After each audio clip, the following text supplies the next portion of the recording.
హల్లెలూయా. కూడి వచ్చిన మీ అందరికీ ప్రభు అయిన యేసుక్రీస్తు నామములో వందనాలు తెలియజేస్తా ఉన్నాను. కొద్ది సమయము దేవుని వాక్యాన్ని ధ్యానం చేసుకుందాం.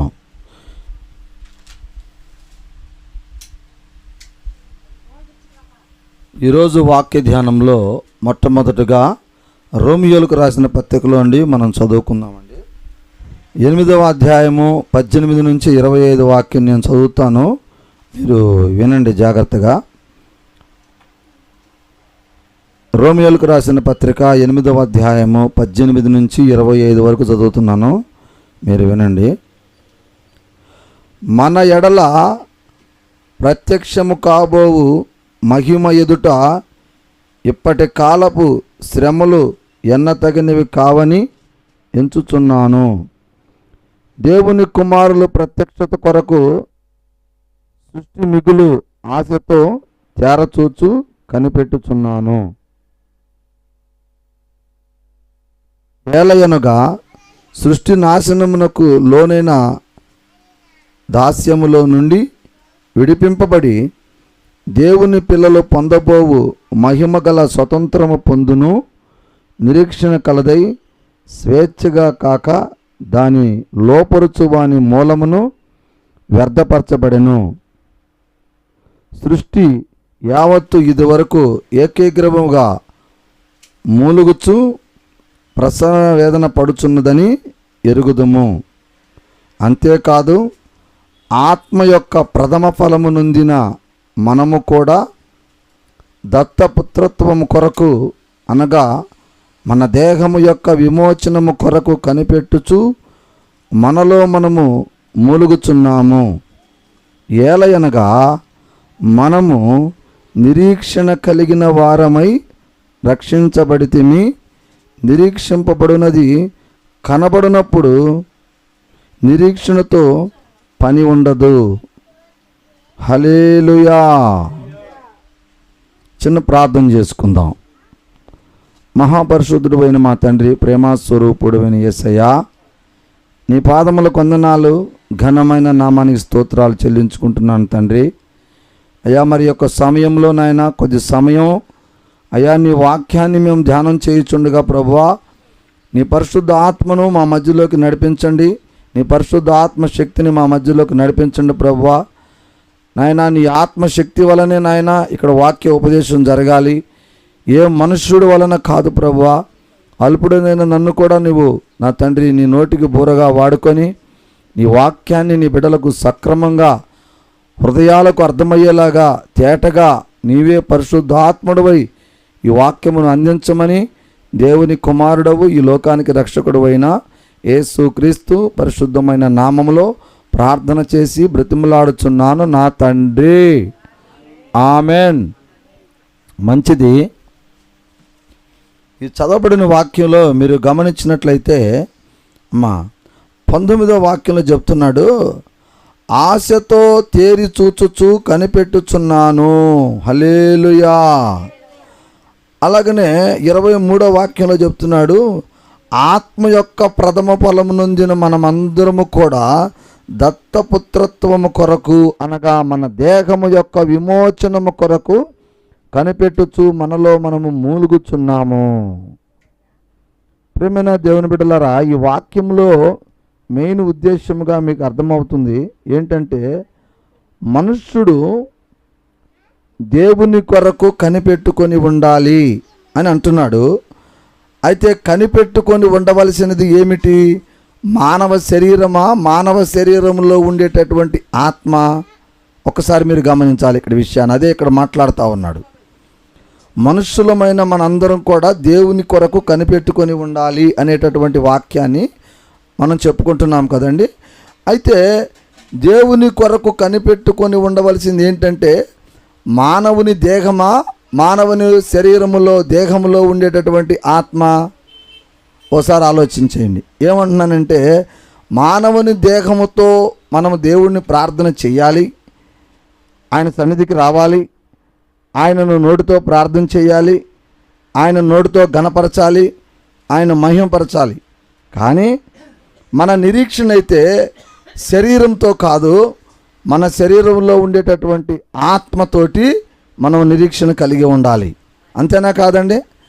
మనం శరీరంతో నిరీక్షణ కలిగి ఉంటామా, ఆత్మతో నిరీక్షణ కలిగి ఉండాలా? శరీరంతో కాదు, ఆత్మతోటి కలిగి ఉండాలి. ఎందుకనంటే ప్రభువైన యేసుక్రీస్తు వారు మనలో ఉన్నటువంటి ఆత్మను రక్షించటానికి వచ్చినవాడు, మన శరీరాన్ని కాదు. మన ఆత్మను నిత్య జీవానికి పంపించేటటువంటి కార్యక్రమం చేస్తూ ఉంటుంది.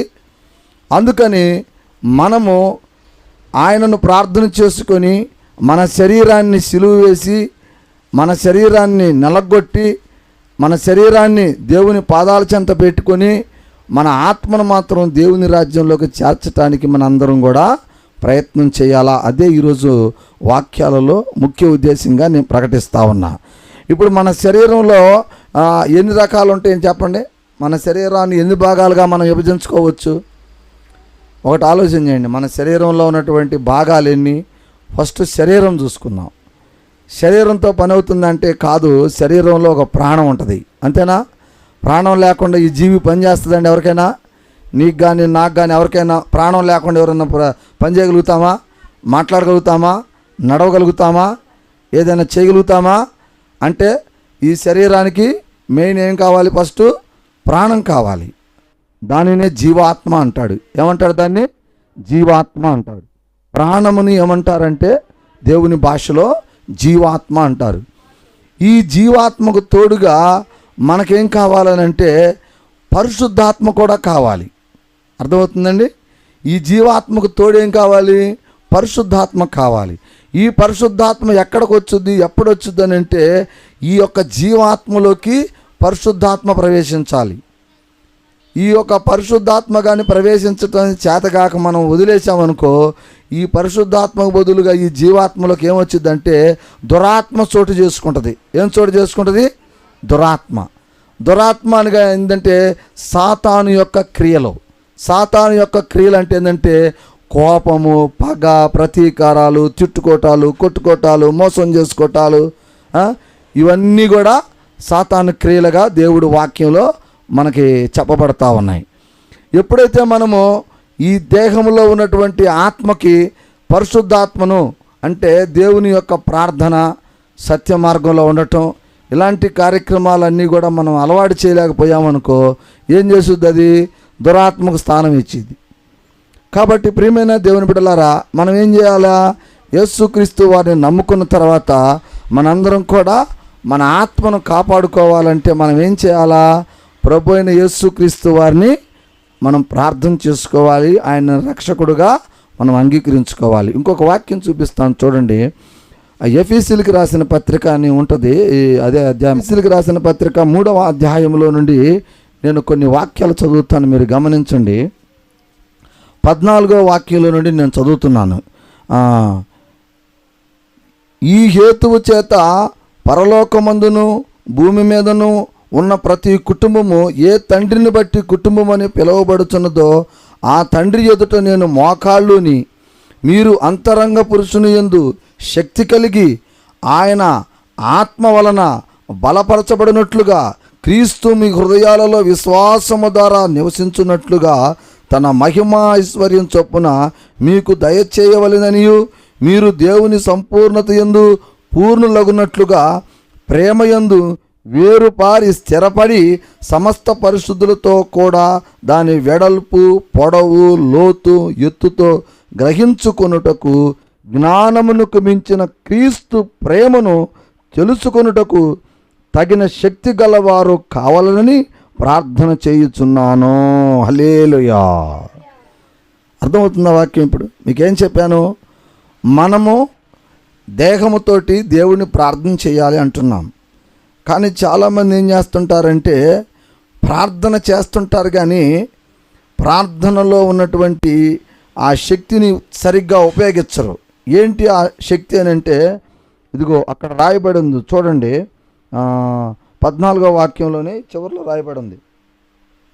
మీ అంతరంగ పురుషుని యందు శక్తి కలిగి ఆయన ఆత్మ వలన బహు బలపరచునట్లుగా క్రీస్తు హృదయము మీలోకి రావాలి అంటున్నాడు. హల్లెలూయా.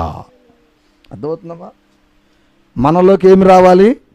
క్రీస్తు హృదయం రావాలి. క్రీస్తు హృదయం అనగా పరిశుద్ధాత్మ రావాలి. ఈ పరిశుద్ధాత్మ మనలోకి ఎలా వచ్చింది అని అంటే, మనం శరీరానుసారంగా దేవుని సన్నిధికి వచ్చినప్పుడు, దేవుని ప్రార్థనలో కలుస్తున్నప్పుడు మనందరం కూడా మన ఆత్మను చూసావా, మనలో ఉండే ఆత్మ, జీవాత్మ, దీన్ని దేవునికి అప్పచెప్పాల. దీన్ని దేవునికి అప్పచెప్పినప్పుడే నీవు దేవుని బిడ్డగా విశ్వసించబడతావు, దేవుని రాజ్యానికి నువ్వు చేర్చబడగలుగుతావు. లేకపోతే చాలా కష్టం జరుగుద్ది. చాలామంది ఏంటంటే ప్రార్థనకు వస్తూ ఉంటాం, పోతూ ఉంటాం, వస్తుంటాం, పోతుంటాం, కానీ మన ఆత్మను మాత్రం పరిశుద్ధాత్మకు అప్పచెప్పామా, దురాత్మకు అప్పచెప్పామా అర్థం కాదు. అర్థమవుతుందా? మెయిన్ ఇది తెలుసుకోవాలి మనం. ఇందుకోసం ఈరోజు ఈ సబ్జెక్ట్ చెప్తున్నా. ప్రార్థన చేస్తున్నటువంటి మనందరము పరిశుద్ధాత్మను పొందుకొని ఉన్నామా, దురాత్మను పొందుకొని ఉన్నామా? మన హృదయంలో ఉన్నటువంటి అంతరంగంలో ఉన్నటువంటి ఆత్మ దేవునిని పోలిక కలిగి ఉన్నదా, దురాత్మ పోలిక కలిగి ఉన్నదా అనేటటువంటిది కూడా మనం తెలుసుకోవాలి, దేవుని బిడ్డలమైనటువంటి మనందరం కూడా. అందుకే అంటున్నాడు, మీ యొక్క హృదయములలో ఉన్నటువంటి, మీ శరీర అంతరంగములలో ఉన్నటువంటి పురుషుని మీరు పరిశుద్ధాత్మతోటి జత చేర్చుకోవాలి, పరిశుద్ధాత్మను మీలోకి తీసుకురాగలగాలని చెప్పేసి వాక్యము సెలవిస్తూ ఉంది. ప్రియమైన దేవుని బిడ్డలారా, మీరు గమనించాలి, ఇది చాలా ఇంపార్టెంట్ అయిన మెసేజీ, చాలా ముఖ్యమైనటువంటిది. మనం ప్రార్థన చేయటమే కాదు, దానికి చాలా జాగ్రత్తలు వహించవలసిన బాధ్యత ఉంది. మనం ప్రభువుని అంగీకరిస్తున్నామా, ప్రభు ఆత్మ మనలో నివసిస్తున్నదా లేదా అనేటటువంటిది మనం ప్రతి ఒక్కరం కూడా ఇక్కడ బాగా జాగ్రత్తగా పరిశీలించవలసిన అవసరం ఉంది. ఇంకొక వాక్యం చూపిస్తాను చూడండి. అదే ఎపిసిలకు రాసిన పత్రిక 4వ అధ్యాయం పక్కనే ఉంటుంది. ఆ 22వ వాక్యాన్ని నేను చదివి మీకు వినిపిస్తాను. అక్కడ ఏమి రాయబడిందో చూడండి అమ్మా.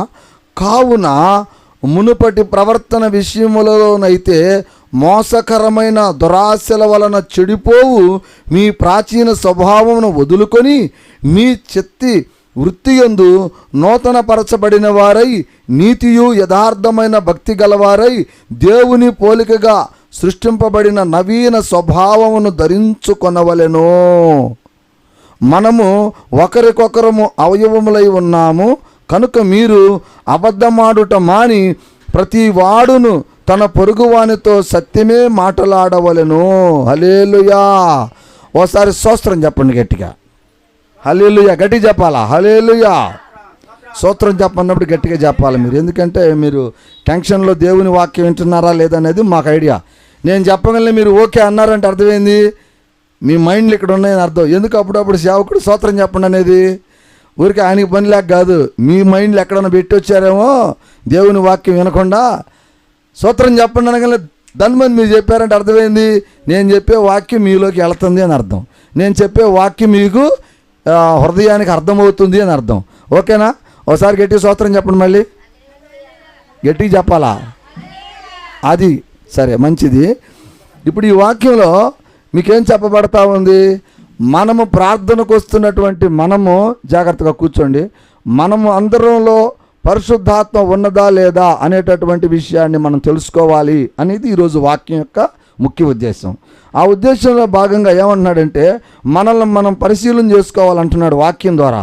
ఎలాగా మనల్ని మనం పరిశీలన చేసుకోవాలంటున్నాడంటే, మనము ప్రభు అయిన యేసుక్రీస్తు వారి యందు విశ్వాసం కలిగి ఉన్నాము, మనలో పరిశుద్ధాత్మ ఉన్నది అనటానికి నిదర్శనం ఏంటంటే, అక్కడ వాక్యం చెప్పబడుతుంది, మునుపటి ప్రవర్తన విషయములోనైతే మోసకరమైన దురాశల వలన చెడిపోవు మీ ప్రాచీన స్వభావమును వదులుకొని మీ చిత్తవృత్తి యందు నూతన పరచబడిన వారై నీతియు యథార్థమైన భక్తి గలవారై దేవుని పోలికగా సృష్టింపబడిన నవీన స్వభావమును ధరించుకొనవలెను. హల్లెలూయా. ప్రభు అయినటువంటి యేసుక్రీస్తు వారిని విశ్వసించిన మనందరిలోకి ఏమి రావాలండి? ఏం రావాలి? యేసుక్రీస్తు వారి నూతన స్వభావం మనలోకి రావాలి. మనలో ఉన్నటువంటి ప్రాచీన స్వభావాలు తీసివేయబడాలి. మనలో ఉన్నటువంటి పాత చెత్త జదారం మొత్తం కొట్టివేయబడాలి. మనలో ఉన్న పాప క్రియలు, పాపపు ఆలోచనలు, పాపపు సృష్టి మొత్తం తీసివేయబడి మనం నూతన సృష్టిగా మార్పు చెందాలి. అప్పుడే మన అంతరంగంలో ఉన్నటువంటి ఆ ఆత్మ పరిశుద్ధాత్మతో ఉన్నది అని యథార్థత వస్తుంది అని చెప్పేసి వాక్యము సెలవిస్తూ ఉంది. కనుక మీరు గమనించండి, ఇంకొక వాక్యంలో కూడా అంటున్నాడు, మనము ఒకరికొకరము అవయవములై ఉన్నాము కనుక మీరు అబద్ధమాడుట మాని ప్రతివాడును తన పొరుగువానితో సత్యమే మాట్లాడవలెను. హల్లెలూయా. ఏమండి, ఒకసారి గుర్తుపెట్టుకోండి, మనందరం ఒకరికొకరం అవయవములై ఉన్నామన్నాడు. ఎలాంటి అవయవాలు అయి ఉన్నామంటేనండి, క్రీస్తు శరీరం అయి ఉన్నాడు అనుకోండి. సపోజు మన యేసుక్రీస్తు వారు మన దేహం అనుకున్నాం కాసేపు. ఈ దేహంలో కళ్ళున్నాయి, చెవులున్నాయి, మరి ముక్కుంది, నోరుంది, మరి వేళ్ళున్నాయి, కాళ్ళున్నాయి, పెదాలున్నాయి, నాలుకన్నది, చూడండి వెంట్రుకలు ఉన్నాయి. మరి ఎన్ని అవయవాలు మనకి ఇమిడి ఉన్నాయి అంటే మీరు గమనించాలి. ఎందుకు ఈ వాక్యం ఇంకా లోతుగా చెప్తున్నానో కొంచెం ఆలోచించాలి. మనము ప్రాచీన స్వభావాన్ని విడిచిపెట్టాలి అందరం కూడా. ఎందుకనంటే మనం క్రీస్తు శరీరములో అవయవములై ఉన్నాము. క్రీస్తు మనకు శరీరధారి అయి ఉన్నాడు. ఈ శరీరాన్ని క్రీస్తు అయినప్పుడు మనము ఆయన అవయవములై ఉన్నాము. అంటే ఒకళ్ళ కన్నుగాను, ఒకళ్ళ చేతులుగాను, ఒకళ్ళ చెవిగాను, ఒకళ్ళ ముక్కుగాను, ఒకళ్ళ నోరుగాను, ప్రతి ఒక్కళ్ళము దేవుని యొక్క ఒక అవయవం అయి ఉన్నాము. కాబట్టి మీరు గమనించండి, ఇప్పుడు మన శరీరంలో మనం దేనైనా ఇష్టపడకుండా వదిలిపెడతామా? చెప్పండి. కళ్ళు వద్దు అనుకుంటామా? చెవులు వద్దు అనుకుంటామా? చేతులు వద్దు అనుకుంటామా? కాళ్ళు వద్దు అనుకుంటామా? నువ్వు ఏది ఇష్టపడవు, నీకు అన్నీ కావాలనుకుంటావు. పొరపాటున మన కళ్ళు లేవు అనుకో, ఏమంటారు? అరే గుడ్డోడు రాయుడు అంటారు. అంతేనా? కాళ్ళు లేకపోతే అరిడు కుంటోడురా అంటారు. చేతులు లేకపోతే అరిడు మొండి చేయడు, చేతులు లేవురా అంటారు. అంటే అర్థం ఏంటి? ఇక్కడ నేను చెప్పే పాయింట్ అర్థం చేసుకోండి. మన దేహములో, మన శరీరములో అవయవాలు మనందరికీ ఎంత ముఖ్యమై ఉన్నవో, ఏ ఒక్కటి లోపించినా మనకి ఎట్టగా తక్కువగా అగపడిద్దో, మనము క్రీస్తు శరీరములో అవయవాలమై ఉన్నాం కనుక, యేసు క్రీస్తు వారి లోకంలో సత్యాన్ని ప్రకటించాడు కనుక, యేసు క్రీస్తు వారు సత్యములో జీవించాడు కనుక, యేసు క్రీస్తు వారు సత్యమందు ప్రాణం పెట్టాడు కనుక, మనందరము కూడా ఎలాగుండాలి? యేసు క్రీస్తు వారి యొక్క స్వభావాన్ని ధరించుకున్న వాళ్ళమై ఉండాలి. అంతేనండి. యేసు క్రీస్తు వారి స్వభావం ఏంటనంటే ఈ లోకంలో సత్యము, న్యాయము, ధర్మము అనేటటువంటి జీవన విధానాన్ని యేసుక్రీస్తు వారు గడిపినట్లుగా మనకు వాక్యం సెలవిస్తూ ఉంది. ఇంకొక వాక్యం చివరగా ఏం చెబుతున్నాడంటే, మీరు ఒకరినొకరు సోదర భావం కలిగి ఉండాలా. ఎలాంటి భావం కలిగి ఉండాలా? ఒకళ్ళకొకళ్ళు ఏం కలిగి ఉండాలా? సోదర భావం కలిగి ఉండాలి. చాలా మందిలో ఏంటంటేనండి ఇది రాదు. ఇప్పుడు మీరు ఇందాక ఒక మాట చెప్పా. ఏం చెప్పాను మీకు? మన శరీరంలో ఉన్నటువంటి ఏ ఒక్క అవయవము మనకు లోపడినా కూడా మనం దేనికి పనికిరాము, ఒక పనికిరాని వ్యక్తిగా ఈ లోకం భావించిద్ది. మరి మన దేవుని బిడ్డలమైన మనందరం కూడా ఒకసారి కూర్చొని జీవిస్తున్నప్పుడు మనలో మనందరం కూడా స్నేహితులుగా, అన్నదమ్ములుగా, ఆలోచన విధానంగానే లేనప్పుడు మనం ఒక కుటుంబంగా బ్రతకగలుగుతామా? ఒక అవయవం లోపిస్తే మనం కుంటోడో, గుడ్డోడో, మూగోడో అన్నారే. మరి సంఘంలో ఉన్నటువంటి మనందరం కూడా ఒకళ్ళకొకళ్ళం మరి ప్రేమానురాగాలతోటి, అలాగనే మరి సోదర భావాలతోటి జీవించకుండా ఏదో ప్రార్థన కాసేపు కూర్చొని బయటికి పోగలనే ఆయన నువ్వు తిడతావు, నువ్వు ఆయన తిడతావు, ఇది సోదర భావం అవుతుందా? ఆలోచన చేయండి ఒకసారి. దేవుని యందు విశ్వాసం కలిగినటువంటి మనందరం కూడా ఒకళ్ళకొకళ్ళం దేవుని రాజ్యంలో ఎవరమండి? ఎవరివి?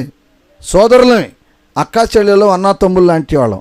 మనందరికి తండ్రి ఎవరు చెప్పండి? ఎవరు? యేసుక్రీస్తు వారు మన తండ్రి. కాబట్టి ఆయన బిడ్డలమైన మనము, ఆయన కుటుంబ సభ్యులమైన మనందరం కూడా ఒకళ్ళకొకళ్ళు ఎలాగుండాలండి చెప్పండి? ఒకరికొకరు ఎలా ఉండాలి? అన్నదమ్ముల్లాగా, అక్క చెల్లెల్లాగా సోదర భావాలు కలిగి ఉండాలి. ఈ సోదర భావం అనేటటువంటి స్వభావము ఎవరు నేర్పుతున్నారు మనకి? యేసయ్య నేర్పుతున్నాడు. అదేగా మీకు ఇందాక వాక్యం చెప్తుంది. చూడండి 24వ వాక్యం ఏం చదివాను?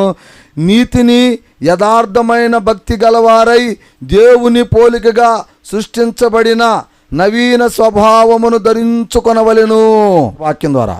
అంటే మనందరం కూడా గతంలో ప్రభువుని నమ్ముకున్నప్పుడు మనందరూ హృదయాలు, మన ఆలోచనలన్నీ వేరే. స్వార్థం మనలో ఉంటుంది, ఈర్ష్య మనలో ఉంటుంది, కోపం మనలో ఉంటుంది, రకరకాలు మనస్తత్వాలు మనందరిలో ఉన్నవాళ్ళమేనండి, నేనతో సహా. కానీ దేవుడు అంటున్నాడు వాక్యం ద్వారా, నన్ను విశ్వసించినటువంటి మీరు యేసుని తండ్రిగా అంగీకరించినటువంటి మీరందరూ కూడా ఆ స్వభావాన్ని మీరు విడిచిపెట్టాలి. ఆ పాత స్వభావాన్ని మీరు విడిచిపెట్టుకోవాలి. ఆ స్వభావంతో నా మధ్యలో ఉన్నా కూడా అది నాకు విలువ కాదు. అర్థం చేసుకోండి. కాలు బాగుండి నడుస్తుంటే మనకు బాగుంటుందా? కాలు లేకుండా కుంటితనంతో నడిస్తే బాగుంటుందా? మనకి కాలు బాగుండాలి, నడవాలి. అంతేగాని కాలు సగం విరిగిపోయో నడవలేక ఇబ్బంది పడతానో నడుస్తున్నాం అనుకో, ఆడు కుంటోడు అంటారు. అట్టానే దేవుని యందు మరి మనం నిరీక్షణ కలిగి యేసుక్రీస్తు వారిని తండ్రిగా అంగీకరించి నడుస్తున్నటువంటి మనందరం కూడా మనలో పాత స్వభావాలు ఉండకూడదు. అవి ఉన్నప్పుడు మనం దేవుని బిడ్డలుగా దేవుడు మనల్ని అంగీకరించడు, ఈ లోకం కూడా మనల్ని అంగీకరించదు.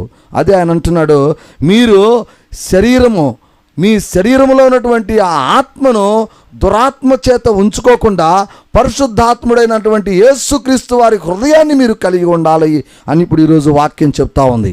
అలాగనే ఏమంటున్నాడంటే మనందరం కూడా ఒకరికొకరు ఎలాగుండాలి చూడండి. వాక్యం చదువుతాను ఏమంటున్నాడు, మనమందరము ఒకరికొకరు అవయవములై ఉన్నాము. అంటే మనందరం కూడా ఒక శరీరములో అవయవములై ఉన్నాం. యేసుక్రీస్తు వారు అనేటటువంటి శరీరములో మనం అవయవములై ఉన్నాం. మన అవయవములో ఏదో ఒకటి లోపించినా మనకు నష్టమే. అట్లానే మనలో మనందరం కూడా ఎలా ఉండాలంటున్నాడంటే చూడండి, వాక్యం చదువుతాను. అబద్ధం ఆడుకొనుట మాని ప్రతి వాడును తన పొరుగు వానితో సత్యమునే మాట్లాడవలెను. కోపపడుట కానీ పాపము చేయుట కానీ సూర్యునికి సమస్తమును కూడా మీరు విడిచిపెట్టాలి. యేసుక్రీస్తు వారి బిడ్డ అంటానికి గుర్తేంది? మెయిన్ ఈ లక్షణాలు, ఈ ఆత్మ మనలో ఉండాలి. ఇవన్నీ లేకుండా మనము నేను ప్రార్థనకి వెళ్తున్నాను, నేను ప్రభువుని నమ్ముకున్నాను, నేను రక్షణ పొందాను అని మనం ఎన్ని చెప్పినా వ్యర్థమే. వాక్యం చెప్తుంది ఇక్కడ, నీ అంతరంగంలో ఉన్నటువంటి ఆ పరిశుద్ధ ఆత్మ నీలో ప్రవేశించిందా, దురాత్మ ప్రవేశించిందా? ఆలోచన చేయాలా. వాక్యం ఏదైతే చెప్తుందో వాక్యానుసారంగా మన హృదయం మార్చుకోబడాలా. మీరు అనుకుంటారు చాలామంది, మనం నీతిగా, మనం సత్యంగా, మనం ఇట్లా ఉంటే, మనం ఓర్పుగా ఉంటే ఎదుటోడు మనల్ని కొడుతున్నాడు కదండి సహోదరుడా, ఎదుటోడు మనం తిడుతున్నాడు కదండి సహోదరుడా అని మీకు ప్రశ్నలు వస్తాయి. నేను ఇంతకు ముందల ఒక వాక్యం చెప్పా. ఏం వాక్యం చెప్పాను? దురాశ అనేటటువంటి వాక్యం చెప్పా, పోయిన వారమే చెప్పా. దురాశతో కలిగి మానవుడు చెడ్డ ఆలోచనలు కలిగి జీవిస్తూ నీ పక్క వాళ్ళను, పొరుగు వాళ్ళను ఎవరైతే దూషిస్తూ ద్వేషిస్తూ ఉంటారో వాళ్ళని దేవుడు నిర్మూలన చేస్తాడు అని పోయిన వారం వాక్యంలో చెప్పానా లేదా? చెప్పాను, మీరు మర్చిపోయి ఉండొచ్చు, నాకు గుర్తుంది. హల్లెలూయా. అంటే ఒక వ్యక్తి చెడ్డ ప్రవర్తనలో ఉన్నా, మన మీద ఈర్ష్యగా ఉన్నా, మన మీద ద్వేషంగా ఉన్నా, మనల్ని అవమానిస్తున్నా మనం అతని గురించి ప్రార్థన చేయాలి తప్ప అతన్ని మనం తిరిగి ఏమనకూడదు. ఎందుకు అనకూడదు? మనలో దేవుని ఆత్మ ఉండదు కాబట్టి మనం అనకూడదు. అతనిలో దేవుని ఆత్మ లేదు కాబట్టి అతను అలా ప్రవర్తిస్తూ ఉంటాడు. మరి మీరు అనుకోవచ్చు, కొంతమంది అనుకుంటుంటారులే, వాడు శాతగానోడయ్యాడని పక్కన వాళ్ళు తిడుతున్నారని మమ్మల్ని, ఆ అబ్బాయి ఎంత తిట్టినా అంతే, ఎంత చేసినా అంతే అంటాడు. కాదు, మనం శాతగానోళ్ళం కాదు, మనలో పరిశుద్ధాత్మ నిండుకొని ఉంది. మనం దేవుని శక్తిని కలిగి ఉన్నాం. ప్రభువైన యేసుక్రీస్తు వారు ఈ లోకంలో మనుషులు నిందించినా, అవమానపరిచినా, సిలువ వేస్తున్నా, కొడాలతో కొడుతున్నా ఎంత ఓర్పు, సహనము, ప్రేమతో ఉన్నాడో అలాంటి ప్రేమనే మనం చూపించాలా. అదే అక్కడ వాక్యం ఇందాక చెప్పింది, నీతి యథార్థత మనలో ఉండాలా. యేసుక్రీస్తు వారి యొక్క నూతన స్వభావము మన అంతరంగంలో ఉండాలా. ఇది ఉంటేనే నీ పరిశుద్ధాత్మ నీలో ఉన్నట్టు. ఇంకొక వాక్యం చూపిస్తాను చూడండి. సంఖ్యాకాండంలోకి వెళదాం. మనం బైబిల్లో సంఖ్యాకాండము 12వ అధ్యాయం మొట్టమొదటి వాక్యం మనం చూసినట్లయితే చూడండి ప్రియమైన దేవుని బిడ్డలారా, మోషే కుషుబు దేశపు స్త్రీని పెండ్లి చేసుకొని ఉండెను కనుక అతడు పెండ్లి చేసుకొనిన ఆ స్త్రీని బట్టి మిరియాము అహరోను అతని విరోధముగా మాట్లాడిరి. హల్లెలూయా. జాగ్రత్తగా వినాలి, మళ్ళీ ఒకసారి చదువుతాను వినండి. మోషే కుషుదేశపు స్త్రీని పెండ్లి చేసుకొని ఉండెను కనుక అతడు పెండ్లి చేసుకొనిన ఆ స్త్రీని బట్టి మిరియాను అహరోనులు అతనికి విరోధముగా మాట్లాడిరి. విరోధముగా అంటే అర్థమైంది? విరోధం అంటే ఏంది? ద్వేషముగా, కోపంగా మాట్లాడేది అని అర్థం. విరోధం అంటే కోపము, ద్వేషము, పోట్లాట. ఆ విషయం తెలుసుకోండి. ఇక ఇప్పుడు మాట్లాడతా, వివరం చేస్తా. చెప్పండి. మోషే అంటే ఎవరు? ఈ యొక్క ఇజ్రాయేలీలు ప్రజలని అందరినీ కూడా కానాను దేశానికి తీసుకెళ్ళినటువంటి గొప్ప ప్రవక్త. అయితే మరి ఇతని మీద ఈ మిరియాను అహరోనులు ఎందుకు వ్యతిరేకించారంటే, అసలు ఈ మిరియాను అహరోనులు ఎవరు చెప్పండి? మిరియాను అహరోనులు ఎవరు? మోషే అన్న తమ్ముని వ్యతిరేకించినట్లుగా వాక్యం చెప్తా ఉన్నాడు. ప్రియమైన దేవుని బిడ్డలారా, మీరు ఇటు గమనించాలి. ఎందుకు చెప్తున్నానంటే, దేవుని బిడ్డలమైన మనందరం కూడా ఎలాగుండాలి అంటే ఈ వాక్యానుసారంగా ఉండాలి. ఒకవేళ ఉండకపోతే ఏం జరిగిద్ది అనేది చెప్తున్నా. ఈ యొక్క మోషే కుసుబు దేశపు స్త్రీని చేసుకున్నాడు. అంటే అంతకు ముందులో ఒక స్త్రీని చేసుకున్నాడు, ఆమె కాకుండా ఇంకొక ఆమెను కూడా చేసుకున్నాడు. ఈమెను చేసుకున్నాడని వాళ్ళ అన్నయ్య, వాళ్ళ చెల్లెలు, ఈమెను చేసుకున్నాడని వాళ్ళ తమ్ముడు, వాళ్ళ అన్న ఇద్దరు కలిసి మోషేని వ్యతిరేకించాడు. మరి దేవుని వాక్యం ఏం చెబుతుంది? మనం ఎవరిని కూడా దూషించకూడదు, ద్వేషించకూడదు, ప్రేమించాలి. ఎందుకు చేసుకున్నాడో ఏమో నీకు తెలియదుగా. దేవుడికి తెలియకుండా చేసుకున్నాడా? తెలియదు. వీళ్ళిద్దరు ఏం చేశారు? మోషేని వ్యతిరేకించారు. అంటే సొంత అన్న తమ్ముని వ్యతిరేకించాడు, సొంత చెల్లెలు అన్నని వ్యతిరేకించింది. దానికి కానీ ఏం జరిగిందో ఒక వాక్యం చూపిస్తా. 7వ వాక్యం కానీ చదివితే రాయబడిన మాటలు చూడండి. అతడు ఇట్లా, నేను చెప్పండి, 7వ వాక్యం చదువుతాను చూడండి. అతడు నా ఇల్లంతటిలో నమ్మకమైన వాడై, నేను గూఢభావంతో కాదు దర్శనమిచ్చిన ముఖాముఖి అతనితో మాట్లాడదును. అతడు యెహోవా స్వరూపమును నిదానించి చూచును. కాబట్టి నా సేవకుడైన మోషేకు విరోధముగా మాట్లాడుటకు మీరెలా భయపడలేదు? యెహోవా కోపము వారి మీద రగులుకొనగా ఆయన వెళ్ళిపోయెను. హల్లెలూయా. అంటే ఇక్కడ ఏం జరిగింది? మోషే మీద అన్న చెల్లి ఇద్దరు కోప్పడ్డారు, వేరే వివాహం చేసుకున్నాడని. కానీ దేవుడు ఏమంటున్నాడు? అతడు ఎందుకు చేసుకున్నాడో, దేనికి చేసుకున్నాడో నాకు తెలుసు. ఆ విషయాలు నేను మాట్లాడుకుంటా, ఆ విషయాలు నేను డీల్ చేసుకుంటా.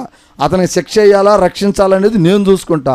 మీరెందుకు అతన్ని ద్వేషించారు అన్నని అని చెప్పేసి వాళ్ళిద్దరి మీద కొంచెం కోప్పడి ఇదిగా మాట్లాడాడు.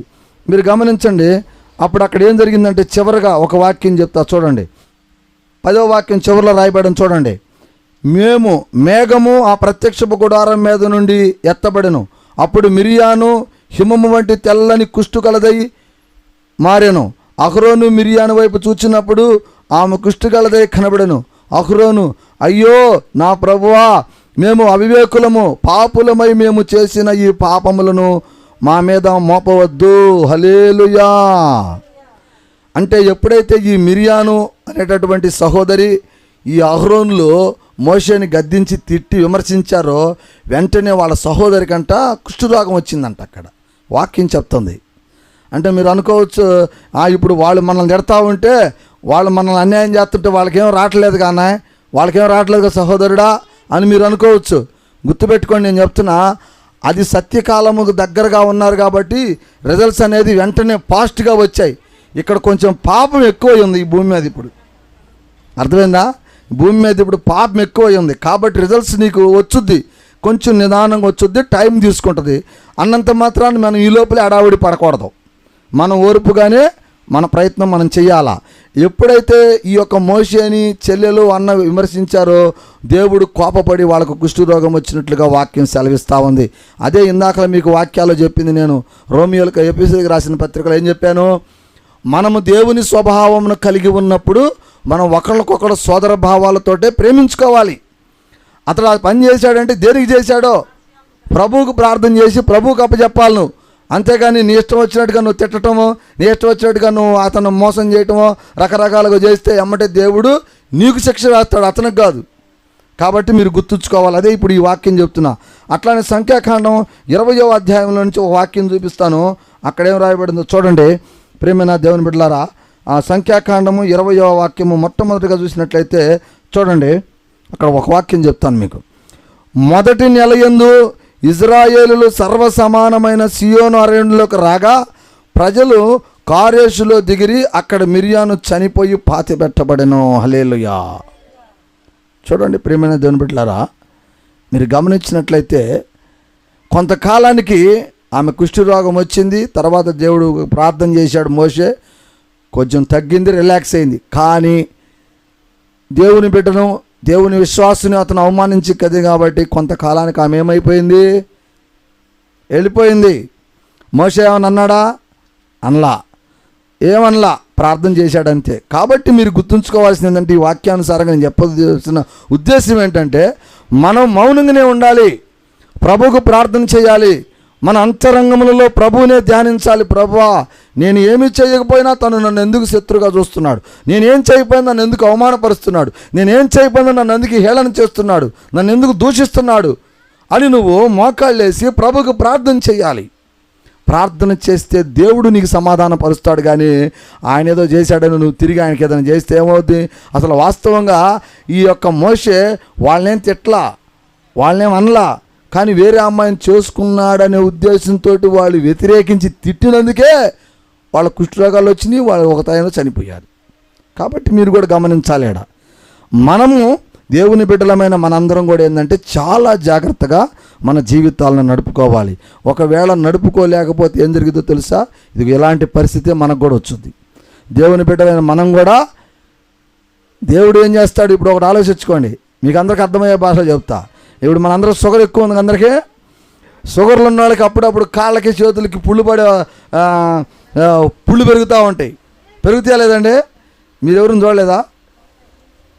షుగర్ వచ్చి నా కాలు తినేస్తుంది, నా కాలు పుండు పడిందని చెప్పేవాళ్ళు చాలామంది ఉంటారు కదండి. అప్పుడప్పుడు కాలు ఎడ దాకా తినేసింది, మోకాలు కిలకల దాకా వచ్చింది, డాక్టర్ గారు నా మోకాళ్ళ దాకా తీసేయాలని చెప్పేసి మోకాలు కూడా కట్ చేయించుకున్న వాళ్ళు ఉంటారు, లేరా?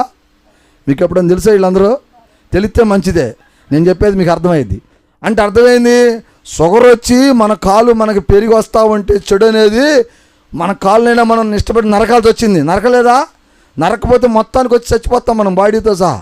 అందుకని ఆ ఇన్ఫెక్షన్ ఆడ దాకా ఉంది కాబట్టి మోకాళ్ళ దాకా తొలగి చిక్కుంటాడు నవ్వుంటాడు, అటు బతుకుతాడు వాడిని అట్టి పెడతారు.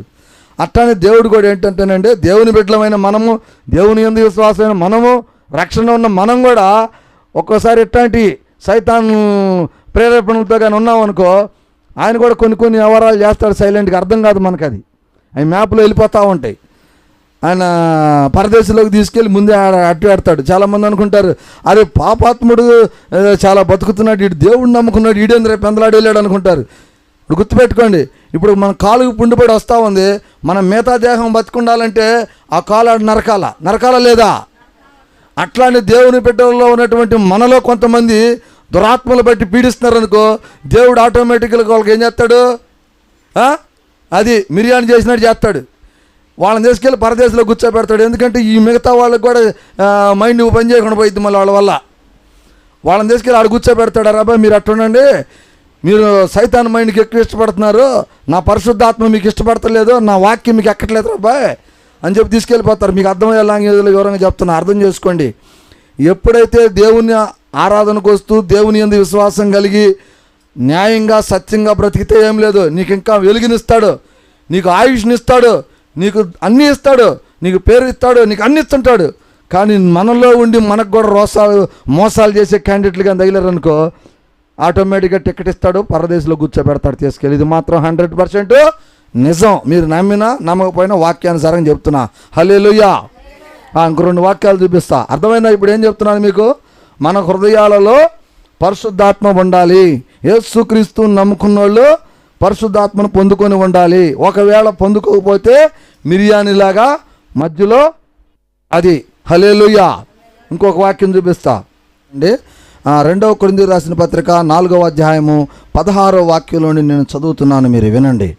కావున మేము అధైర్యపడము, మా బాహ్య పురుషుడు కుచించుచున్నను, అంతర్య పురుషుడు దినదినము నూతన పరచబడుచున్నాడు. మేము దృశ్యమైన వాటిని చూడక అదృశ్యమైన వాటినే నిదానించి చూచుచున్నాము. కనుక క్షణమాత్రముండు మా చులకన శ్రమ మా కొరకు అంతగా ఎక్కువగా నిత్యమైనటువంటి మహిమ భారము కలగజేయుచున్నది. ఎలా అనగా దృశ్యమైన అనిత్యములు అదృశ్యమైన నిత్యములు భూమి మీద మన గుడారమైన ఈ నివాసము శిథిలమైపోవును. చేతి పని కాక దేవుని చేత కట్టబడినదై నిత్య జీవమైనదైనటువంటి నివాస పరలోకమందు మనకున్నదని ఎరుగుదము. హల్లెలూయా. ఇక్కడ వాక్యంలో పౌలు ఏం చెప్తున్నాడంటే మీకు అర్థం చేసుకోండి, జాగ్రత్తగా వినండి. మనము ధైర్యం కలిగి ఉండాలంటున్నాడు. మొట్టమొదటిగా ఎలాంటి ధైర్యం కలిగి ఉండాలంటున్నాడంటే, మన అంతరంగమందున్నటువంటి పరిశుద్ధాత్మ మనలో ఉన్నది. మన అంతరంగములో ఉన్నటువంటి ఆయన ఆత్మను మనం అసత్య మార్గాల వైపు తీసుకువెళ్ళటం లేదు. నాలో ఎలాంటి చెడు లేదు, నాలో ఎలాంటి దురాత్మ లేదు, నాలో ఎలాంటి చెడు క్రియలు లేవు అని చెప్పి మనం స్పష్టంగా ఉండాలని చెప్పి వాక్యం చెప్తున్నాడు. అదే చెప్తున్నాడు, అంతర్య పురుషుడు దినదినము నూతన పరచబడుచున్నాడు. అంటే మనం ప్రభు నమ్ముకున్న తర్వాత మనలో ఉన్నటువంటి ఆత్మనదే, ఈ ఆత్మ రోజు రోజుకి నూతనం చెందాలి, అంటే కొత్తదిగా మారాలి. అంటే ఎలాగా ఆ పాపపు జీవితాన్ని విడిచిపెడుతూ పాపపు క్రియలకు సిలువేస్తూ యేసుక్రీస్తు వారి యొక్క నూతన అధ్యాయంలో పరిశుద్ధాత్మను పొందుకొని సత్యం మార్గంలో జీవించడానికి మనం ఇష్టపడుతూ ఉండాలి. అదే వాక్యం చెప్తా ఉన్నాడు.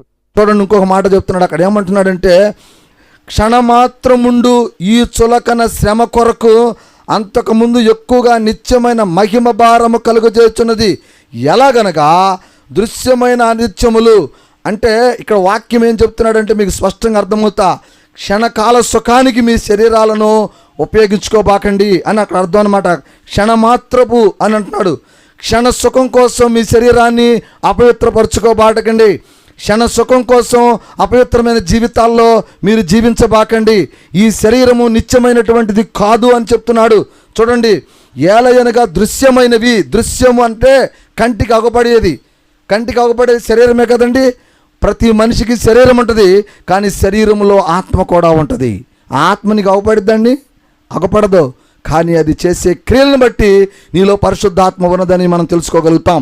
అర్థమవుతుందా? శరీరం అయితే నీకు అగపడుతుంది, శరీరంలో ఉండేటటువంటి ఆత్మ అయితే నీకు అగపడదు.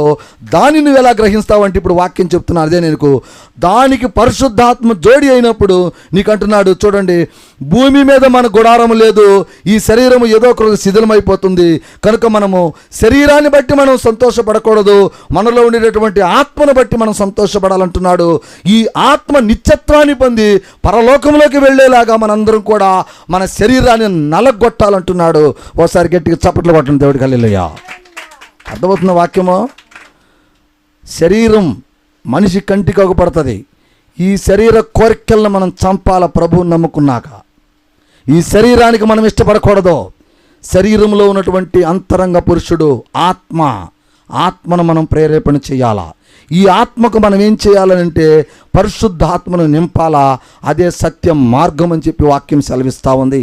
ప్రియమైన దేవుని బిడ్డలారా, మీరు గమనించాలి, మన శరీరాన్ని మనం నలగొట్టగలగాలి ప్రార్థన ద్వారా. చాలామందిని గమనిస్తే యేసుక్రీస్తు వారికి మోకాళ్ళ ప్రార్థన చేయాలా, అంతేనండి? యేసుక్రీస్తు వారికి మోకాళ్ళ ప్రార్థన చేయాలిగా. ఏ దేవుడికి లేదు నా దేశంతవరకు. మనం 33.5 కోట్ల దేవతలను ప్రార్థన చేసినా అందరం కూర్చొని ప్రశాంతంగా భాష పట్టలు వేసుకొని ప్రశాంతంగా ప్రార్థన చేసుకోవచ్చు. కానీ యేసుక్రీస్తు వారి దగ్గర మాత్రం మోకాళ్ళే చెయ్యాలా. అందరూ కాదులే, కొంతమంది. అర్థమైందా? మోకాళ్ళు వేయగలిగిన వాళ్ళందరూ మోకాళ్ళు వేయాల్సిందే. ఎందుకు మోకాళ్ళు వేయాలనంటే మీరు గుర్తుపెట్టుకోండి, మనలో ఉన్నటువంటి దురాత్మ ఉంటుంది. చెప్తున్నా ఫస్ట్ నుంచి మీకు. మనలో ఏ ఆత్మ ఉంటుంది? ఆత్మ దురాత్మలో ఉంటుంది, పరిశుద్ధాత్మలో ఉంటుంది. నీలో ఉన్నటువంటి ఆత్మ దురాత్మతో ఉన్నప్పుడు ఈ దురాత్మ బయటికి పోవాలి అని అంటే నీవు మోకాళ్ళు వేయాలి మొట్టమొదటిగా. హల్లెలూయా. ఏం చేయాలా? మొట్టమొదటిగా మనం మోకాళ్ళు వేయాల. మోకాళ్ళు వేయంగిల్ని దానికి ఏమైతే తెలుసా? లోపల ఉన్న దురాత్మకి చెమటలు పట్టుకొత్తేక. ఎందుకనంటే నువ్వు ఎప్పుడైతే మోకాళ్ళు వేసేసావో యేసుక్రీస్తు వారి ఆత్మ నీ మీదకి ప్రవేశించడానికి సిద్ధంగా ఉంటాడు. ఆయన యేసయ్య సిద్ధపడుతుంటాడు ఇక నీ మీదకి. నువ్వు మోకాళ్ళు వేసావు అనగానే ఆటోమేటిక్గా పరిశుద్ధాత్మ సిద్ధపడతా ఉంటుంది. పరిశుద్ధాత్మ సిద్ధపడుతున్నప్పుడు దురాత్మ ఉంటుందా? చెప్పండి. పరిశుద్ధాత్మ దేవుడు నీలో ప్రవేశించాలని కోరుకుంటున్నాడు. దురాత్మ ఉంటుందా? ఉండదు. లాగి ఇసిరవతల పడేస్తాడు దాన్ని. లే, నా బిడ్డ నా సన్నిధిలోకి వచ్చి మోకాళ్ళు వేసి కన్నీళ్లు గారుస్తుంటే ఇంకా వాళ్ళలో ఉండి వాడిని బలహీనపరిచి, ఇంకా వాడి శరీరాన్ని నలగొట్టి, ఇంకా వాడి కుటుంబాన్ని క్షీణింపజేసి, ఇంకా వాళ్ళ జీవితాన్ని సర్వనాశనం చేయాలనుకుంటున్నావు నువ్వు. లే అని లాగి ఈడ్చి బయటేస్తాడనమాట. హల్లెలూయా. లేక అర్థమవుతుందా వాక్యం నీకు? అందుకనే ప్రభు అయిన యేసుక్రీస్తు వారి ప్రార్థనలో మోకాళ్ళు వేయమనేది. అందుకే మోకాళ్ళు వేసావు అంటే సైతాను క్షణాల్లో బయటికి పోవాల్సిందే. ఇది నిజమైన మాట. మీరు నమ్మినా నమ్మకపోయినా వాక్యం చెప్పే మాట ఇది. కాబట్టి మోకాళ్ళు వేయటానికి సిగ్గుపడబాకండి, మోకాళ్ళు వేయటానికి భయపడబాకండి. మోకాళ్ళు వంగకపోయినా వంచండి, మోకాళ్ళను వంచండి. వారానికి ఒకరోజు ఫాస్టింగ్ ఉండండి. ఫాస్టింగ్ అని తెలుసుగా, ఉపవాస ప్రార్థన చేయాలా. వారానికి ఒకరోజు ఉపవాస ప్రార్థన చేయండి. వాడు మనలో నుంచి వెళ్ళిపోతాడు. ఎవరో సాతాను దుష్టశక్తులు వెళ్ళిపోతాయి మనలో నుంచి. మోకాళ్ళు వేయాలా, మళ్ళీ ఫాస్టింగ్ ఉండాలా. నెక్స్ట్ లాస్ట్ ఇంకొక వాక్యం చూపిస్తా. 5వ అధ్యాయంలో నుంచి మనం చూసినప్పుడు చూడండి ఏమంటున్నాడో, నిత్యమైన జనములైనటువంటి నివాసము పరలోకమందున్న మనకును ఎరుగుదము. మనము చూడండి అక్కడ రాయబడింది జాగ్రత్తగా, మనము దిగంబరులు కాక వస్త్రము ధరించుకుని వారముగా కనబడదుము. కాబట్టి పరలోకమందునున్నటువంటి మన నివాసము దీనిపైన ధరించుకొనుగాక అపేక్షించి దీనిలో మూలుగుచున్నాము. హల్లెలూయా. చాలామందికి ఏంటంటేనండి, ప్రభు అయిన యేసుక్రీస్తు వారిని నమ్ముకున్న వాళ్ళు పరలోకానికి వెళ్తారా వెళ్ళరా అని మన అందరం ప్రార్థన చేస్తుంటాం. కానీ 100కి 90 మందికి మాత్రం డౌటే. నిజం చెప్పండి, మీరు గుండెల మీద చేసుకొని చెప్పండి, నేను పరలోకానికి వెళ్తాను అని మీకు నమ్మకం ఉందా? పొరపాటును కూడా ఉండదు నాకు తెలుసు. కానీ ఊరక మనం అనుకుంటుంటాం ప్రార్థనలో. అందరు చెప్పుకుంటారుగా, పాస్టర్లు చదువుతుంటారు, మనం అనుకుంటుంటాం ప్రభువుని నమ్ముకుంటే ప్రార్థనలోకి వెళ్తాం, ప్రభువుని నమ్ముకుంటే పరలోకానికి పోతాం అంటుంటాం కదా. ఆ లెక్కలో అనుకుంటాం, కానీ మనం పోతాం లేదో మనకి గ్యారెంటీ లేదు. మళ్ళీ గుండెల మీద చేసుకొని నేను పరలోకానికి వెళ్తానన్న వాళ్ళు ఎవరైనా ఉన్నారా అంటే ఉన్నారు. హల్లెలూయా. ఎవరంటే వారి యందే పరిశుద్ధాత్మ నిక్షేపమై ఉంటుంది. మీకు ఉదాహరణ చెప్పాలంటే, నీకు తెలిసినటువంటి భాషలో ఇక్కడ ఈ మధ్య కాలంలో బాగా మీరు ఊహించినటువంటి వ్యక్తి బ్రదర్ యేసన్న గారు. హల్లెలూయా. యేసన్న గారు పరలోకానికి వెళ్ళాడా లేదా? మరి నువ్వు వెళ్ళాలంటే ఏం చేయాలా? యేసన్న గారు వెళ్ళాడని గట్టిగా ఒప్పుకున్నారు మీరు. మరి మనకు నిరీక్షణ ఉందా? లేదు. ఎందుకంటే మన అంతరంగంలో ఉన్న పురుషుడు మనల్ని పాపపు స్వభావంలోనే ఉంచాడు. ప్రభువునైతే నమ్మించాడు, ప్రభువు దగ్గరికి తీసుకెళ్ళాడు, కానీ మనోడు ప్రభువుని చూపించట్లా, దర్శనం లేదు. ఓరకట్ట మాయలోకంలో పెట్టాడు అనమాట మనల్ని కూడా. నిజం చెబుతున్నా, మోకాళ్ళేసి కఠినముగా ప్రార్థన చేస్తూ, నేను చెప్పే మాటలు జాగ్రత్తగా వినండి. వారం వారం ఫాస్టింగ్ ఉంటూ, ఇప్పుడు నేను చెప్పిన వాక్యానుసారంగా ఒకళ్ళ పట్ల ఒకళ్ళ సోదర భావం కలిగి, ఒకళ్ళ పట్ల ఒకళ్ళు ప్రేమ కలిగి, మనము ఒకళ్ళనొకళ్ళు స్నేహభావంతో చూసినప్పుడే దేవుని పరిశుద్ధాత్మ నీ మీదకు వస్తుంది. అప్పుడే నీకు ఒక గ్యారెంటీ వచ్చుద్ది, ఏంటంటే నేను ఖచ్చితంగా ప్రభు రాజ్యంలోకి వెళతాను అని. ఈ స్వభావం నీలో లేకపోతే, ఈ అక్షణాలు నీలో లేకపోతే నీకే డౌటు, నువ్వు చేరలేనని నీకే చెప్తాను. గుర్తుపెట్టుకోండి, మన అంతరంగంలో ఉన్నటువంటి పురుషుడు చాలా స్పష్టంగా మాట్లాడతాడు. నువ్వు తప్పు చేస్తున్నావా, నువ్వు తప్పు చేస్తున్నావని చెప్తాడు. నువ్వు నీతిగా ఉన్నావా, నువ్వు నీతిగానే ఉన్నావు అని చెప్తాడు. మనుష్యుడు శరీరాన్ని చూస్తాడు కానీ లోపల ఉన్న ఆత్మను చూడలేడు. కానీ దేవుడు నీలో ఉన్న ఆత్మను చూస్తూ ఉంటాడు. హల్లెలూయా. ఒకసారి చప్పట్లు కొట్టండి గట్టిగా. ఏం చూస్తుంటాడు దేవుడు? నీ శరీరాన్ని చూస్తాడా? నువ్వు ప్రార్థనకు వచ్చేది చూస్తాడా? అవన్నీ చూడ్డు. నేను వారం వారం డైలీ ప్రార్థనకి వెళ్తున్నాను పాస్టర్ గారు, నేను వారం వారం మోకాళ్ళేసి ప్రార్థన చేస్తున్నాను పాస్టర్ గారు అంటే కాదు. నీ అంతరంగములలో పరిశుద్ధత ఉన్నదా లేదా? నీ అంతరంగములలో ఏముంది? నీ శరీరము నీ స్వాధీనంలో ఉందా, సైతాను స్వాధీనంలో ఉందా అనేది నువ్వు వీడు గమనించాలా. చూడండి, యాకోబుకు రాసిన పత్రిక లాస్ట్లో ఒక వాక్యం చూపించి ముగిస్తాను మీకు. ఇక లాస్ట్లో ఉంటుంది. యాకోబు రాసిన పత్రిక 3వ అధ్యాయంలోకి వెళ్ళి ఒక 2 వాక్యాలు చదువుదాం. యాకోబు రాసిన పత్రిక 3వ అధ్యాయంలో నుండి నేను చదువుతున్నాను, మీరు వినండి. 3 నుంచి 6 వాక్యాలు చదువుతున్నాను. చూడండి అమ్మా, జాగ్రత్తగా వినండి. గుర్రములు మనకు లోబడుటకై నోటికి కళ్ళెము పెట్టి వాటి శరీరం అంతయు త్రిప్పుదుము కదా, ఓడలు కూడా చూడుము, అవి ఎంతో గొప్పవై పెనుగాలికి కొట్టుకొని పోబడినను ఓడ నడుపు వాని ఉద్దేశము చొప్పున మిక్కిలిగా పోవును. హల్లెలూయా. జాగ్రత్తగా వినండి వాక్యము.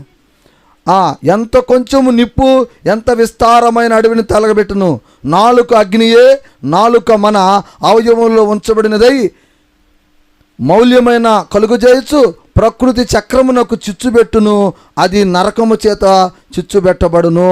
హల్లెలూయా.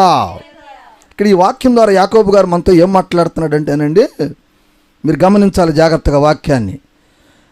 ఇప్పుడు గుర్రాలు ఆడిచ్చే వాళ్ళు ఉంటారుగా, ఉపమానంగా మాట్లాడుతూ ఉన్నాడు. ఇప్పుడు గుర్రాలు ఆడిచ్చే వాళ్ళు ఉంటారుగా, ఈ గుర్రాలు ఆడిచ్చే వాళ్ళు గుర్రాన్ని తన వైపు తిప్పుకోవాలి, తను ఎగరమన్నట్టు ఎగరాలి, తను యాక్షన్ చేసినట్టు యాక్షన్ చేయాలంటే గుర్రానికి ముక్కుకు కళ్ళెం వేస్తారు. అర్థమైంది మీకు? అంత పెద్ద గుర్రం కూడా వాడు ఎగరమన్నట్టు ఎట్టెగురుతుంది? ముక్కుకు కళ్ళెం ఉంటుంది. ఇప్పుడు ఎద్దులను చూసారా మీరు? ఎద్దులకు ముక్కు కళ్ళాలు వేస్తారు. ఇప్పుడు చూసారా? సిగమారులను వేస్తారు ముక్కులకి. ముక్కులో నుండి తీసుకొచ్చి ఇట్లా బయటకు ఒక తాడేస్తారు వాళ్ళు. ఎంతలో పోట్లకెత్తి ఎద్దైనా ఆ తాడు పట్టుకోగానే నీ ఎందుకు సలాం కొట్టాల్సిందే. ఎందుకో తెలుసా? ఆ ముక్కులో ఉన్నటువంటి ఆ తాడు కొద్దిగా టన్నావంటే దాని ఆయుష్ అంతా కూడా చచ్చి బతికినట్టు ఉంటుంది. అంత భయం దానికి. దాని ప్రాణం అంతా ముక్కులోనే ఉంటుంది. ఈ గుర్రానికి కూడా అంతే. ఆ కళ్ళెం ఉంది చూసావా? ఆ కళ్ళెం గుర్రం ముక్కులో నుంచి తీసుకొచ్చి పెడతాడు. ఇది ఒక చండాలంగా ఎగురుతుంది అనుకో, టకటకమన్నట్టు అది చెప్పినట్టు అనుకోండి ఎగురుతుంది అనుకో, అట్టంటాడు కొద్దిగా. అట్లాగ సురుక్కుమని నువ్వు చెప్పినట్టేంట అంటాడు. హల్లెలూయా.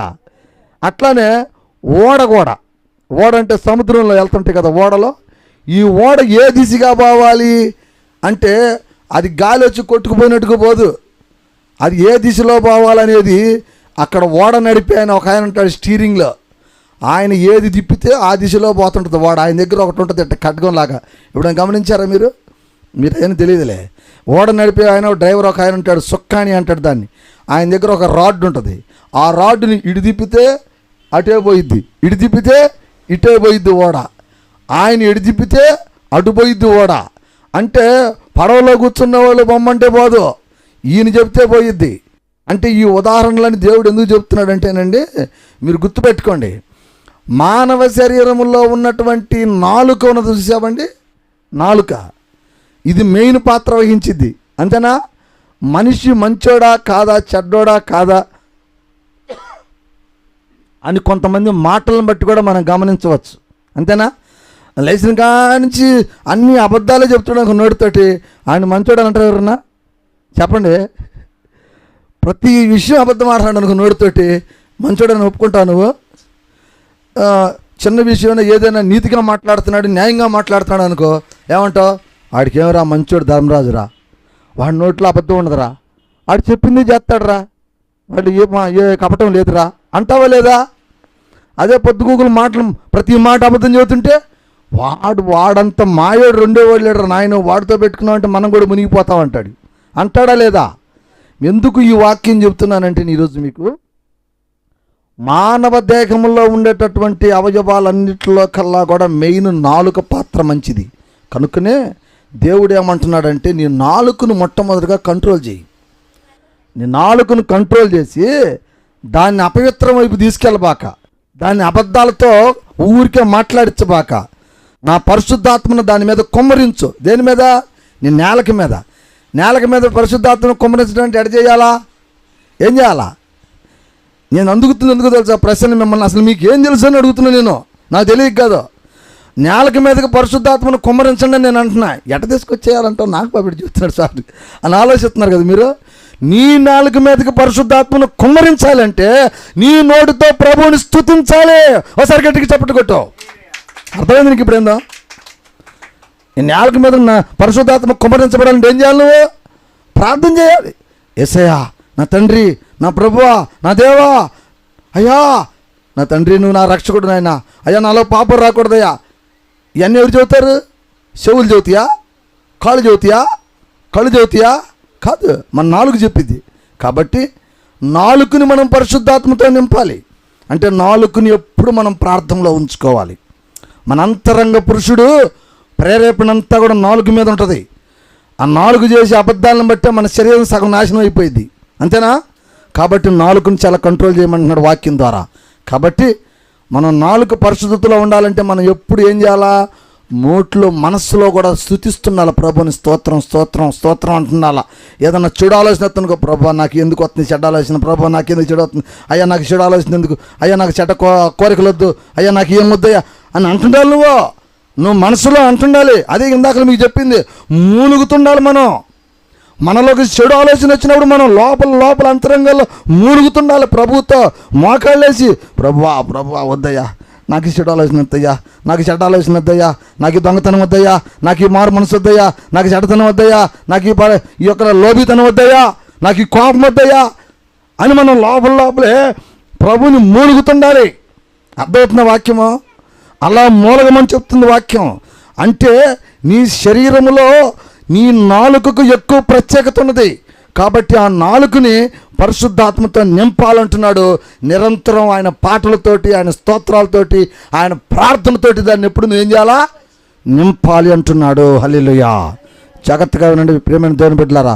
చివరికి ఇంకొక వాక్యం చూపిస్తాను. అది అధ్యాయంలో యాకోబు రాసిన 3వ పత్రికలో నుండి మనం ఇంకొక వాక్యం చదువుదాం. 16 నుంచి 18 వరకు చదివినట్లయితే అక్కడ ఏం రాయబడి ఉన్నాయో చూడండి.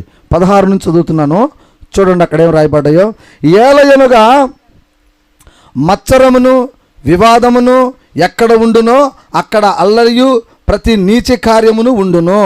అయితే పైనుండి వచ్చు జ్ఞానము మొట్టమొదట పవిత్రమైనది, తర్వాత సమాధానకర్తమైనదై, మృదువైనదై, సులువుగా లోబడినదై, కనికరముతోనూ మంచి ఫలములతోనూ నిండి ఉన్నది, పక్షపాతమైనను వేషధారణైనను లేనిదై ఉన్నది. నీతి ఫలము సమాధానము చేయు వారికి సమాధానమందు విత్తబడును. హల్లెలూయా. అర్థమవుతుందండి వాక్యము? మనలో దురాత్మ, మన అంతరంగంలో ఉండేటటువంటి ఆత్మ ఎలాగుండాలంటున్నాడు చూడండి. మత్సరమైనను వివాదమైనను ఉండకూడదంటున్నాడు.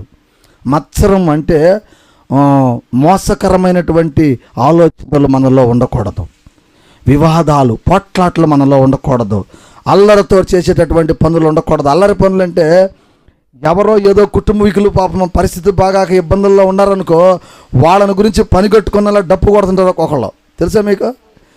వాళ్ళు ఏదో వాళ్ళ కష్టాలు ఏదో వాళ్ళు పడుతుంటే, ఇప్పుడు ఈ ఇందాక మీకు చెప్పిన వాక్యం కూడా ఉదాహరణే. మోషే ఏదో వాడి పరిస్థితి బాగా పాపం ఒక హామం చేసుకుంటే వాళ్ళ చెల్లెలకి ఎందుకు, వాళ్ళ అన్నకి ఎందుకు, వాళ్ళిద్దరు కలిసి వాడు ఆమెను చేసుకున్నాడు, వాడు ఆ ఖుషిని చేసుకున్నాడు, మాకు నచ్చలేదు అని అన్నారు. లాస్ట్కి ఏమైంది? కుష్ఠరోగం వచ్చింది. అంతేనా కదండి? అట్లానే మనలో కూడా అల్లరితో కూడిన వ్యవహారాలు ఉండకూడదు. అంటే ఒక కుటుంబాల గురించి, ఒక వ్యక్తుల గురించి మనం అల్లరి చిల్లరగా ప్రస్తావన చేయకూడదు, మాట్లాడకూడదు, ఒకరిని హేళనగా మాట్లాడకూడదు.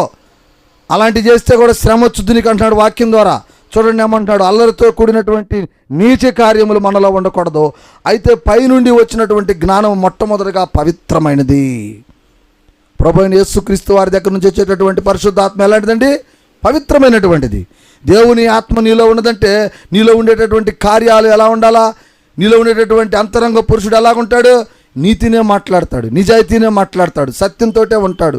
అసత్యాలు, అబద్ధాలు, మోసాలు, డాంబికాలు మనలో ఉండయంటే ఎన్ని లక్షణాలు? దురాత్మ లక్షణాలు అని అర్థం. ఇక్కడ వాక్యం చెప్పబడతా ఉంది. అందుకే అంటున్నాడు, దేవుడికి పక్షపాతం ఉండదు. మీరు కానీ మోసకరమైనటువంటి పరిస్థితుల్లో కానీ మీరు ఉన్నట్లయితే మీరు ఆ మోసానికే బలైపోతారు. లేదు, దేవుని వాక్యం నీతిగా మాట్లాడుతుంది. దేవుడు పరిశుద్ధుడు. ఆయన ఆత్మ మనలో ఉంటే నీతితో, ఆత్మతో, సత్యంతో మనం ఆరాధించినట్లయితే ఆయన రాజ్యంలోకి మనం చేర్చబడతామనేటటువంటి నమ్మకం, విశ్వాసం మీలో కానీ ఉన్నట్లయితే దేవుడు మిమ్మల్ని నిత్య జీవానికి తీసుకెళ్తాడని వాక్యం సెలవిస్తూ ఉంది. ప్రియమైన దేవుని బిడ్డలారా, మీరు గమనించండి, మనలో ఉన్నటువంటి ముఖ్యమైనటువంటి పాయింట్లు మనం క్యాచ్ చేసుకోవాలి ఈ రోజున. నీ అంతరంగ పురుషుడు అంటే మనలో ఉన్నటువంటి శరీరంలో ఉన్నటువంటి ఆత్మ మన మాట వినాలి అంటే మీరు ముఖ్యంగా ఒక 5 పాయింట్లు గుర్తుపెట్టుకోండి. ఏంటి 5 పాయింట్లు అంటే జాగ్రత్తగా వినండి. మీలో ఉండేటటువంటి కళ్ళు, మీలో ఉండేటటువంటి చెవులు, మీలో ఉండేటటువంటి ముక్కు, మీలో ఉండేటటువంటి నాలుక. అర్థమైందా నేనేం చెప్తున్నానో? మీలో ఉండేటటువంటి ఈ 4 అవయవాలు మీ కంట్రోల్లో ఉండాలా. కళ్ళు చూసినవన్నీ కోరుకోకూడదు, చెవి విన్నవన్నీ కూడా మనం పట్టించుకోకూడదు. ముక్కు వాసన చూసి రకరకాల వంటల వాసనలు చూసి అద్దిందాం రకరకాల కోరికలు కోరిద్దాం, మసాలా వాసనలు చూసి అలాంటి కోరికలు ఉండకూడదు. నాలుక పవిత్రమైనటువంటి మాటలనే మాట్లాడాలా, అపవిత్రమైన మాటలు మాట్లాడకూడదు. మాట్లాడితే మిరియాను అహరోనుల్లాగా కుష్ఠవ్యాధి బలాయించుకొని వాళ్ళు ఎలాగ ఇబ్బంది పడ్డారో అలాంటి పరిస్థితులకి మనం కూడా, దేవుని బిడ్డలైనటువంటి మనం కూడా ఆ పరిస్థితికి దిగజారేటటువంటి పరిస్థితి వచ్చింది. కాబట్టి మనలో ఉన్నటువంటి అంతరంగ పురుషుడిని, పరిశుద్ధాత్మను మనం ప్రేరేపించుకోవాలా. మనలో ఉన్నటువంటి ఆత్మను దురాత్మల నుండి తీసివేసి పరిశుద్ధాత్మతో ఉండాలా.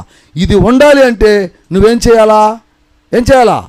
మనలో ఉన్నటువంటి ఈ 4టిని మన స్వాధీనంలో పెట్టుకోవాలా. కళ్ళతో చూసే మనం కోరుకోకూడదు, చెవులతో వినే వాటిని మనం పట్టించుకోకూడదు, నాలుగుతో చేసేటటువంటి దుర్మార్గపు మాటలు మనం మాట్లాడుకోకూడదు, ఏ చెడు మనలో ఉండకూడదు. ఈ 5 ఈ 4 నువ్వు కంట్రోల్లో పెట్టుకున్నట్లయితే నీకు క్షేమకరము, పరిశుద్ధాత్మ నీలో నించబడిద్ది. నీలో ఉండేటటువంటి ఆత్మ, అంతరంగ పురుషుడు పరిశుద్ధాత్మతో జీవించి దేవుని రాజ్యంలోకి నిత్యజీవాన్ని పొందుతాడు. ఇదే ఈరోజు మీకు చెప్పబడుతున్నటువంటి వాక్యము. హల్లెలూయా. ఇంకొక మాట పర్సనల్గా చెప్తున్నా, వినండి. ఏంటంటే జనరల్గా మీరందరూ ఈ క్షణాన్ని ఒక 5 నిమిషాలు నేను చెప్పే మాటే వినండి. ఈ ఒక్క నిమిషం వినండి. ఇప్పుడు దా చెప్పిన వాక్యం అంతా మీ బుర్రలో ఉందో లేదో నాకు తెలియదు, కానీ నేను ఈ ఒక్క మాట చెబుతాను, వినండి. ఒకటి ఆలోచించండి. ఏందనంటే ఒకటి, ఇప్పుడు నేను మానవునిగా పుట్టానా?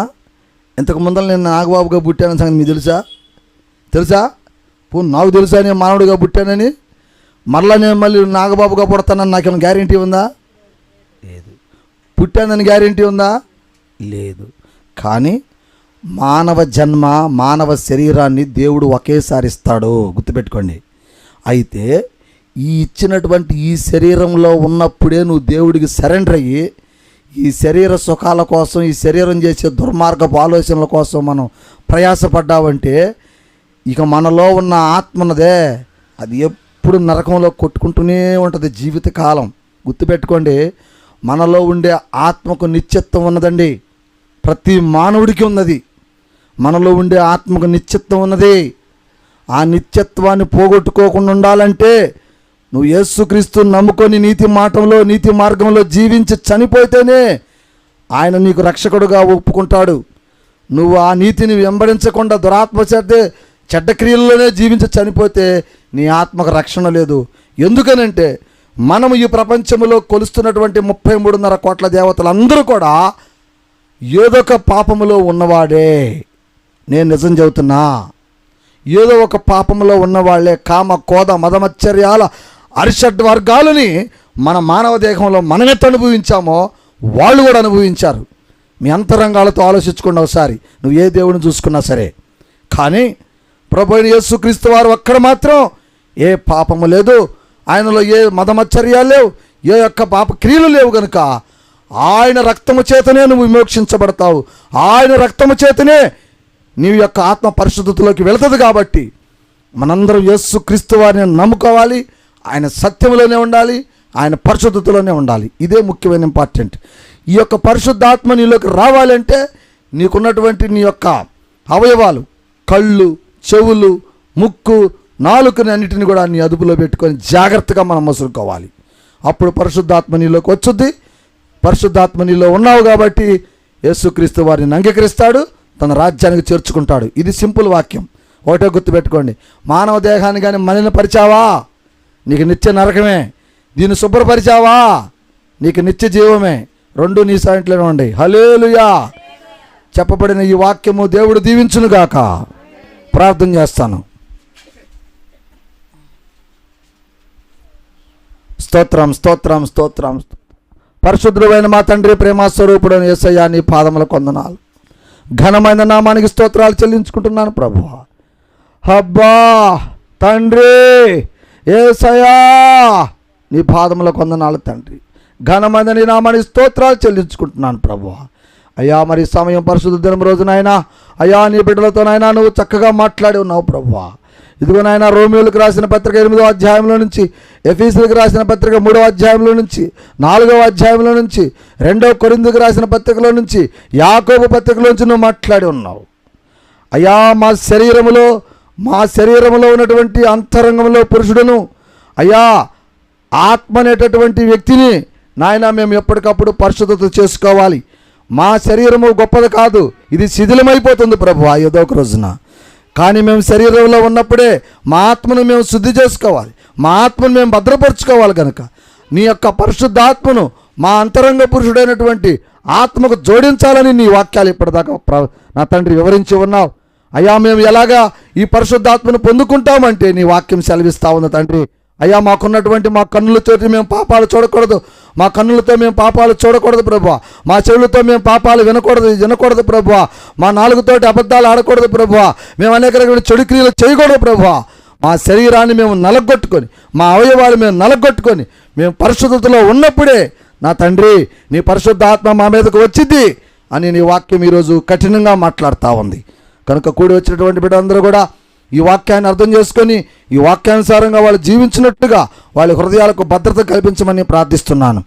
అలాగనే ప్రభువా, రావాల్సినటువంటి బిడ్డలు కూడా రాలేకపోతున్నారు, వారితో కూడా మీరు ఒక దినాన మాట్లాడండి, వారు కూడా నీ సన్నిధిలోకి రావడానికి నీ కృపను చూపించమని ప్రార్థిస్తున్నాను.